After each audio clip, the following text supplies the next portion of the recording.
અને ત્યારે જ રક્ષા મંત્રાલયે ભારતીય વાયુસેના માટે 60 નવા મલ્ટીરોલ ટ્રાન્સપોર્ટ એરક્રાફ્ટ ખરીદવાની જાહેરાત કરી છે અને આ માટે રક્ષા મંત્રાલયે 1 લાખ કરોડનું ટેન્ડર જાહેર કર્યું છે. વધારે વિગતો લઈશું સહયોગી કરણની ગાંધી પાસેથી.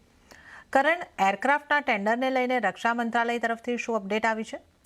જી, તો ભારતીય વાયુસેના માટે એક સારા સમાચાર છે, કારણ કે અહીંયાથી જે સરકાર છે તે એક મોટો ઓર્ડર ભારતીય વાયુસેના માટે પ્લેસ કરવા જઈ રહી છે. લગભગ 1 લાખ કરોડ રૂપિયાની કિંમતનો આ એક મેગા ઓર્ડર છે તે પ્લેસ થવાનું છે અને આમાં વાયુસેનાની જે પરિવહન ક્ષમતા છે તે વધારવા પર ફોકસ કરવામાં આવ્યું છે.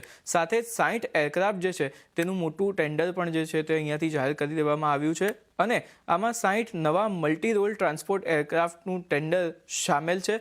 સાથે જ ભારતીય એરફોર્સને જે છે તે તમામ આ નવા વિમાન જે છે તે અહીંયાથી મળવા જઈ રહ્યા છે અને આમાંથી લગભગ 20% વિમાનો ડાયરેક્ટલી ઇમ્પોર્ટ થવાના છે, પરંતુ 80% જે વિમાનો છે એ એટલી મોટી સંખ્યામાં વિમાનો અહીંયા ભારતમાં બનશે અને તેનો જે સમગ્ર કન્ટેન્ટ છે તે ભારતમાં જ બનાવવામાં આવશે અને એના માટે HAL જે છે તેની સાથે મળીને સ્થાનિક કંપનીઓ જે ઇન્ટિગ્રેશન લાવી અને ટેકનોલોજી બનાવીને આ જે સંપૂર્ણ એરક્રાફ્ટ બનાવવાની પ્રક્રિયા છે તેને પૂર્ણ કરશે અને સ્વદેશી એરક્રાફ્ટ બનાવવાનો પ્રયાસ છે તે અહીંયાથી કરવામાં આવશે. સાથે જ આ રેસમાં HAL સાથે ટાટા અને M&M જેવી કંપનીઓ પણ સામેલ છે અહીંયાથી, એટલે ખૂબ જ એક મોટું બૂસ્ટ અહીંયાથી ડિફેન્સને તો મળી રહ્યું છે. સાથે જ એરફોર્સ માટે પણ એક ખૂબ જ મોટા અને સારા સમાચાર આવતા દેખાયા છે.